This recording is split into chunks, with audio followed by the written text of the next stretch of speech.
government expenditure and it is the component of fiscal policy. Now taxes. Next point is, next component of fiscal policy is taxes. So taxes are a compulsory payment made to government by the household. जो household को एक compulsory payment होती है taxes जो household को pay करनी पड़ती है government, ठीक है ना. Increasing the tax burden on the household, the government reduces their disposable income. जब हम टैक्स बर्डन बढ़ा देते हैं हाउस होल्ड पे तो उससे क्या हुआ, गवर्नमेंट ने उनकी डिस्पोजेबल इनकम को कम कर दिया. जो उन्होंने खर्च करनी होती है इनकम, जब हम टैक्स ज़्यादा पे करेंगे तो हमारे पास इनकम कम बचेगी, ठीक है. Accordingly it is reduce. अब क्या हुआ, जब हमारे पास पैसे कम होंगे, जब हमारी इनकम ही कम होगी तो हमारी डिमांड भी कम हो जाएगी, ठीक है. ऑन द अदर हैंड अगर हम टैक्स बर्डन को कम कर देते हैं, टैक्स बर्डन हमने कम कर दिया, that is the government increases disposal, तो उससे क्या हुआ, टैक्स कम जा रहा है लोगों का, तो यानी कि उनके पास इनकम ज़्यादा आ रही है, ठीक है. इनकम ज़्यादा बढ़ रही है तो उससे क्या हुआ, एग्रीगेट डिमांड भी बढ़ रही है, ठीक है. तो उससे जो डेफिशिएंट डिमांड की प्रॉब्लम होती है वो मैनेज हो जाती है. So taxes are a compulsory payment made to government by the household. The government generates its revenue by imposing both indirect taxes and direct taxes. You know taxes are of two types, indirect and tax rate. Thus it is important for the government to follow a judicial system for taxation और impose correct tax rate. This is because of two reasons. एक तो higher the tax, reduction in purchasing power. अगर हम ज़्यादा tax रखेंगे तो purchasing power लोगों की कम हो जाएगी, ठीक है. इससे क्या होगा, this will lead to decrease in investment और प्रोडक्शन. जब इन्वेस्टमेंट कम होगा, हम पैसा कम लगाएंगे तो हमें प्रोडक्शन भी कम मिलेगा.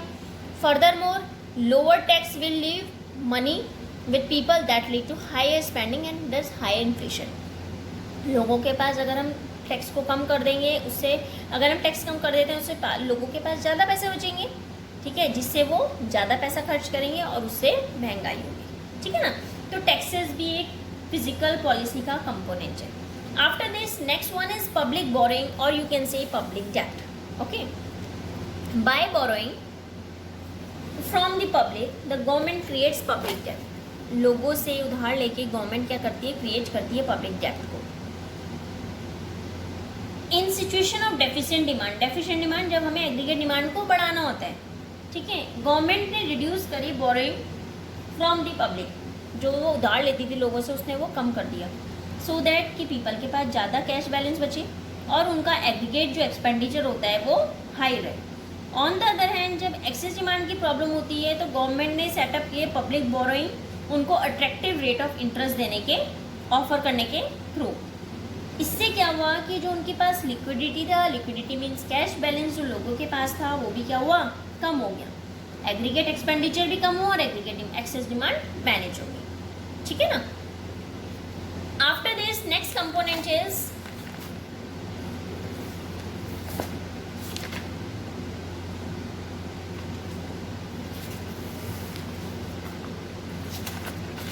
after this next component is I am writing here, that is last one is borrowing from RBI.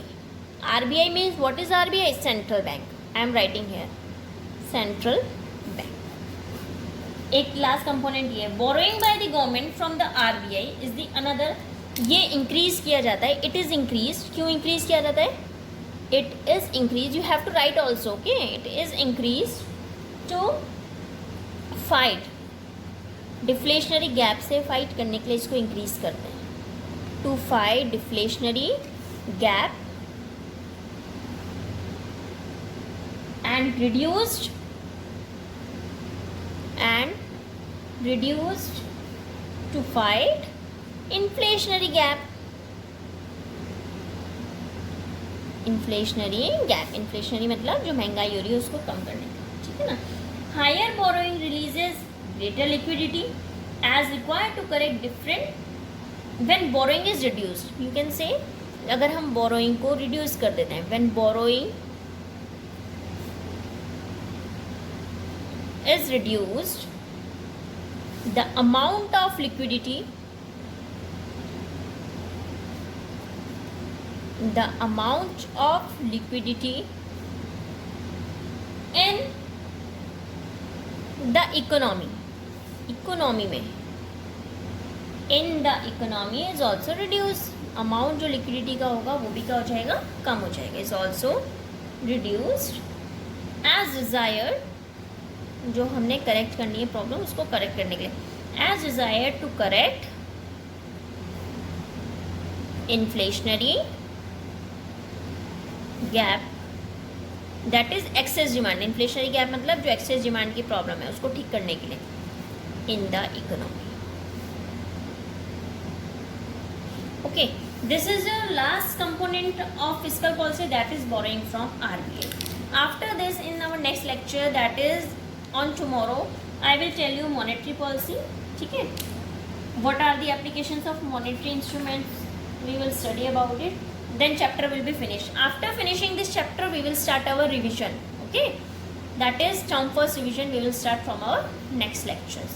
Okay, thank you class.